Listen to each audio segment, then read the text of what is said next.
आप सभी को नवरात्रि के छठे दिन की हार्दिक शुभकामनाएं।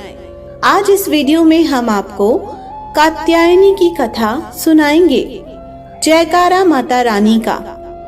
नवरात्रि के छठे दिन माँ दुर्गा के कात्यायनी रूप की पूजा की जाती है। कात्यायनी माँ को बुराई का नाश करने वाली देवी माना जाता है। उनके 4 हाथ हैं। उनका एक हाथ वर मुद्रा में है, जिससे वह भक्तों को आशीर्वाद प्रदान करती है। दूसरा हाथ अभय मुद्रा में है, जिससे वह सबकी रक्षा करती है। तीसरे हाथ में उन्होंने तलवार धारण की हुई है और चौथे हाथ में कमल का पुष्प है। कात्यायनी माता की पूजा करने वाले भक्तों अपने मन को आज्ञा चक्र में समाहित कर लेते हैं। आज्ञा चक्र दोनों बोहों के बीच माथे में स्थित होता है। इनकी पूजा करने से आज्ञा चक्र जागृत होता है।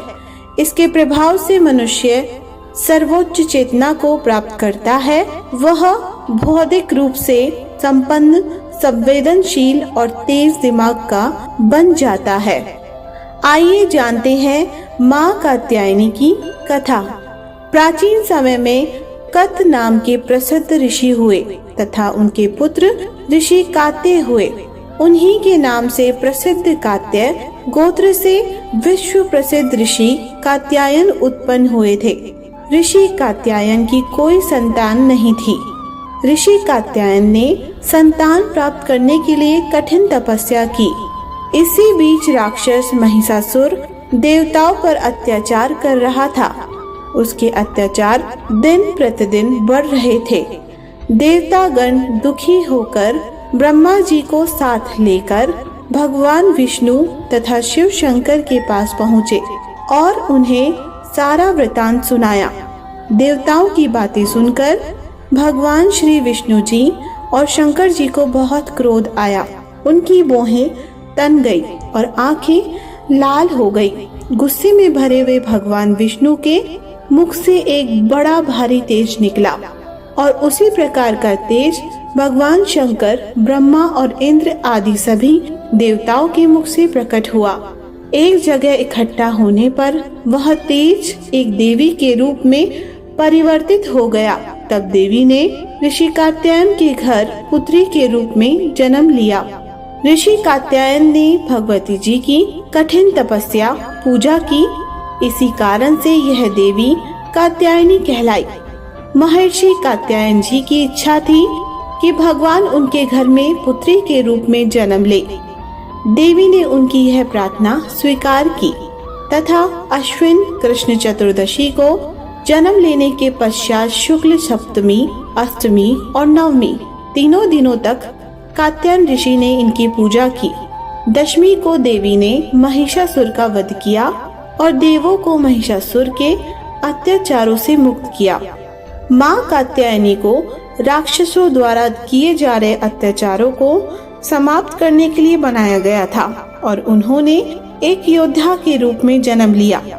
महिषासुर को मारने के लिए त्रिदेव तथा अन्य सभी देवताओं ने बहुत सारे अस्त्र और शस्त्र देवी को प्रदान किए।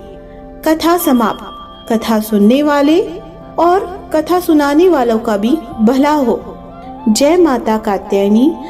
देवी कात्यायनी अमोघ फलदायिनी है। इनकी पूजा अर्चना द्वारा सभी संकटों का नाश होता है।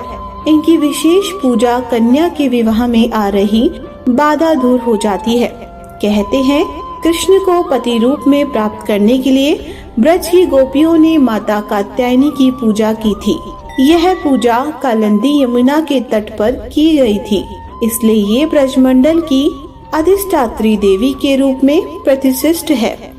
माता कात्यायनी की पूजा से देव गुरु बृहस्पति प्रसन्न होते हैं और कन्याओं को अच्छे पति का वरदान देते हैं। इनका शुभ रंग लाल है। इस दिन इनको लाल रंग के कपड़े और फूल चढ़ाए। दुर्गा पूजा के छठे दिन प्रातः जल्दी उठ स्नान कर सबसे पहले माँ कात्यायनी की मूर्ति या तस्वीर को लकड़ी की चौकी पर लाल वस्त्र बिछाकर स्थापित करें। तदुपरांत चौकी पर मनोकामना गुटिका रखें। दीपक प्रज्वलित रखें। तदुपरांत हाथ में लाल पुष्प लेकर माँ का ध्यान करें। इसके पश्चात पहले दिन की तरह कलश और उसमें उपस्थित सभी देवी देवताओं की पूजा करनी चाहिए। इसके बाद माँ को हाथ में लिए हुए पुष्प अर्पण करें तथा माँ का षोडशोपचार से पूजन करें। देवी कात्यायनी की पूजा कर शहद का भोग लगाना चाहिए। हाथों में पुष्प लेकर माता के ऊपर दिए गए मंत्रों का जाप करते हुए उन पर पुष्प अर्पित करने चाहिए। नैवेद्य चढ़ाए तथा 108 की संख्या में इस मंत्र का जाप करें। ओम देवी कात्यायने नमः। मंत्र की समाप्ति पर माँ की प्रार्थना तथा आरती करें। फिर इस मंत्र से माँ की स्तुति करें। या देवी सर्वभूतेषु माँ कात्यायनी रूपेण संस्था नमस्तस्यै नमस्तस्यै नमस्तस्यै नमो नमः। जय माता कात्यायनी। आपका व्रत करने वाले, पूजा पाठ करने वाले सभी भक्तों की मनोकामनाएं पूरी करो।